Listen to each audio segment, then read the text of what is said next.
ৰাজ্যৰ ভিন্ন প্ৰান্তত শতসহস্ৰ অনুৰাগীয়ে প্ৰিয় শিল্পী জুবিন গাৰ্গৰ প্ৰতি নিবেদন কৰিছে গভীৰ শ্ৰদ্ধাঞ্জলি। ইয়াৰ সমান্তৰালভাৱে নলবাৰী জিলাৰ নৱগঠিত টিহু সমষ্টিৰ ১ নং কান্ধবাৰীতো সদ্যপ্ৰয়াত শিল্পীগৰাকীৰ বিয়োগত শোকস্তব্ধ হৈ গাঁওবাসীয়ে সামূহিক দুৱাৰ লগতে বন্তি প্ৰজ্বলন কৰি শ্ৰদ্ধা নিবেদন কৰে। শ্ৰদ্ধাঞ্জলি অনুষ্ঠানৰ লগত সংগতি ৰাখি কান্ধবাৰী মৎস্য ব্যৱসায়ীসকলে ল'লে এক বৃহৎ সিদ্ধান্ত। প্ৰাণৰ শিল্পীগৰাকীক সকলোৰে মাজত জীয়াই ৰখাৰ উদ্দেশ্যেৰে পূৰ্বৰ ১ নং কান্ধবাৰীস্থিত মৎস্য ভাণ্ডাৰৰ নাম আৰু ঠাই সলনি কৰি নতুনকৈ জুবিন গাৰ্গ মৎস্য ভাণ্ডাৰ নামেৰে নামাকৰণ কৰে। শনিৰত চকৰ সমীপতে থকা চেণ্ট্ৰেল পাব্লিক স্কুলৰ কাষত নতুনকৈ জুবিন গাৰ্গ নামেৰে মুকলি হোৱা মৎস্য ভাণ্ডাৰখনৰ জৰিয়তে জাতি ধৰ্ম বৰ্ণ নিৰ্বিশেষে সকলো লোকে লাভৱান হ'ব বুলিও জনায় পৰিচালনা সমিতিয়ে।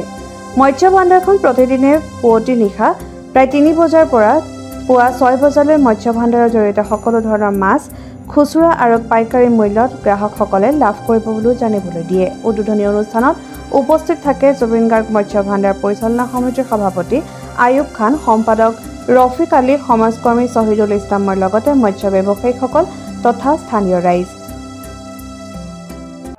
জুবিনদাৰ কাৰণে যিখিনি মানুহ উপস্থিত হৈছে সকলো মানুহখিনি অন্তৰত জুবিনৰ অন্তৰ আছে আৰু জুবিন দাক এই বুলি মই জুবিন দা বুলি মাতিছোঁ।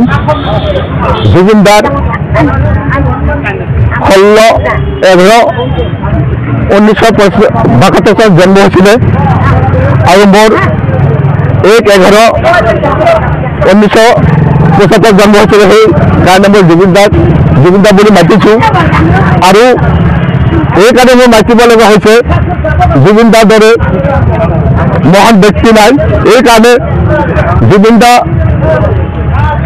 কোনো সাম্প্ৰদায়িকতা নাই, জাতিভেদ নাই, কোনো ধৰ্ম নাই, তেখেতে সকলোকে সমান বুলি ভাবে। সেইকাৰণে মই মুছলিম হ'লেও মোৰ নাম আয়ুব খান। মই জুবিন দাক ভগৱান আল্লাহ বুলি মানুহ। যাতে কোনো জাতিভেদ নাই, ধৰ্ম নাই, সাম্প্ৰদায়িকতা নাই। তেখেতে এটা মহান উদ্দেশ্য সৃষ্টিকৰ্তা এজন, কিন্তু আমি ধৰ্মৰ নামত বিভিন্ন ধৰণে আমি ভগৱান মানুহ, আল্লাহ মানুহ, কিন্তু তেখেতৰ মনত সেই ভাৱ নাই। সেইকাৰণে আটাইকে অসমবাসীক অনুৰোধ জনাইছোঁ, অসমবাসী তেখেতৰ কাৰণে আজি বহুত আশালৈ আছিলে, কিন্তু বহুত আমাৰ অসমবাসীৰ মনৰ আশা পূৰণ নহ'ল। যাৰ কাৰণে আজি অসমবাসী তেখেতৰ কাৰণে বহুত দুখ কৰিব লগা হৈছে, বহুতে নিজৰ ত্যাগ স্বীকাৰ কৰিব লগা হৈ গৈছে। যাৰ কাৰণে মই নিজে কৈছোঁ যে ইয়াতে কোনো যাদুঘৰ তেখেতৰ কাৰণে মই শ্ৰদ্ধা বা আল্লাহ ভগৱান তেখেতক ভগৱান বুলি সৰ্বদাৰ আল্লাহ বুলি গৃহস্থক লৈ যাক। মই তেখেতক শ্ৰদ্ধা সন্মান তেখেতে যাতে স্বৰ্গ আৰু গৃহস্থত যায়। এইটো নতুনকৈ আমি জুবিনক যিহেতু অসমৰ প্ৰাণ বুলি ক'ব লাগিব, তেখেতৰ প্ৰতি আমাৰ শ্ৰদ্ধা আছে, কোনো জাতিৰ মৰম আছে।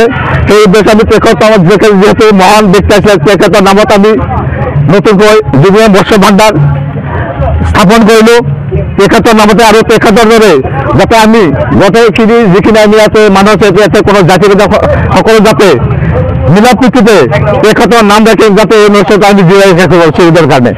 আৰু যিহেতু আমাৰ এইটো মৎস্য ভাণ্ডাৰ মই কিমান দিন বাচি থাকিব সেইটো ভগৱান আল্লাহ জানে। যাতে এই অনুষ্ঠানটো যিহেতু যে ব্যক্তি নহয়, যি ব্যৱসায় বা বিজনেছ কৰে তেখেতৰ ল'ৰা ছোৱালী সেই চাইতে উপনীত হয় তেখেতে কৰে, যাতে মই ভাবোঁ যাতে মোৰ ল'ৰা ছোৱালী মোৰ এই বস্তুটো যাতে জীয়াই ৰাখে। সেই মহান উদ্দেশ্য লৈ আজি জুবিনৰ নাম লৈ মৎস্য ভাণ্ডাৰ স্থাপন কৰিছোঁ। আৰু ইয়াতে সকলোকে মই অনুৰোধ জনাইছোঁ যাতে তেখেতসকলক সহায় কৰে, সহযোগিতা আৰু সকলোৱে যাতে মিলাপ্ৰীতি এই অনুষ্ঠানটো জীয়াই ৰাখে। এইটো আমাৰ পুৰণা মৎস্য ভাণ্ডাৰ ১ নম্বৰ কানবাৰী মৎস্য ভাণ্ডাৰ আছিল। সেই পুৰণা নাম চেঞ্জ কৰি আমাৰ জুবিন দাৰ স্মৰণীয় হিচাপে আমাৰ জুবিন দাক ভাল পাওঁ, অসমৰ সকলো ব্যক্তিয়ে ভাল পায়। সেইকাৰণে মানে আমিও ভাল পাওঁ, আমি অসমৰ মানুহ, আমি মুছলমান মানুহ। সেই মুছলমান হৈও আমি তেখেতৰ শ্ৰদ্ধাঞ্জলি পাতিছোঁ ইয়াত। আৰু আমাৰ এই মাছৰ ব্যৱসায়টোৰ নাম ১ নম্বৰ কানবাৰী মৎস্য ভাণ্ডাৰ আছিল।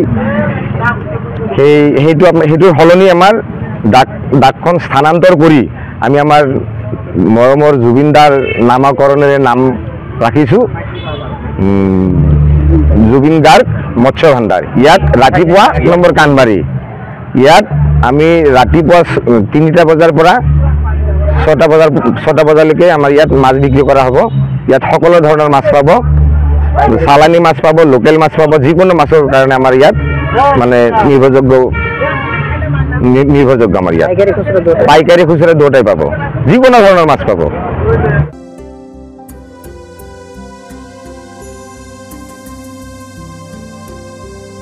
Bureau report, NG Media।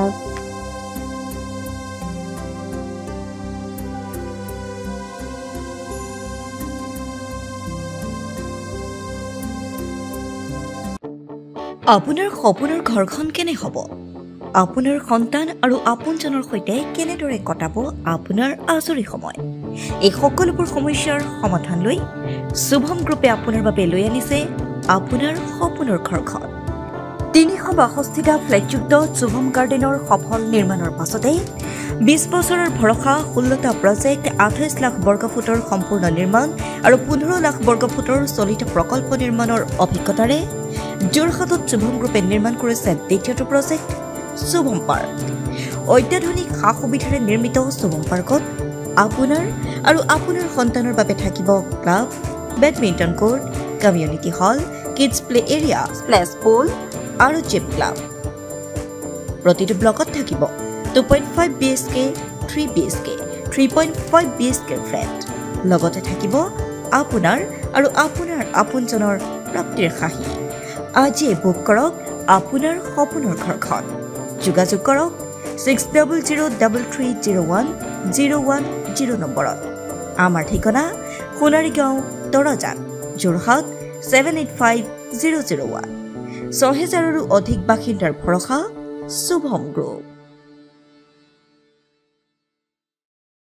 যোৰহাটৰ প্ৰথমখন NABH স্বীকৃতিপ্ৰাপ্ত চিকিৎসালয় AJ নাৰ্ছিং হোমত নৱসংযোজন কেটলেব।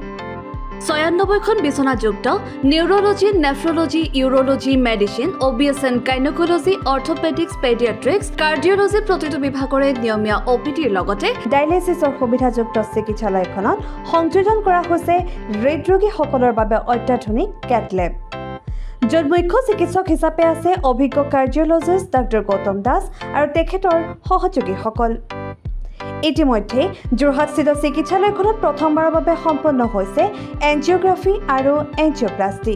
ইয়াৰ লগতে 12খন বিচনাযুক্ত ICU, নিঅ'নেটেল ICU তথা মাল্টি স্পেচিয়েলিটি হস্পিটেল হিচাপে 3টাকৈ মডুলাৰ OTৰ উপৰিও 24 ঘণ্টাই ৰাইজৰ বাবে উপলব্ধ এক্স-ৰে, আল্ট্ৰাছাউণ্ড আৰু CT স্কেনৰ লগতে অত্যাধুনিক চিকিৎসা সেৱা।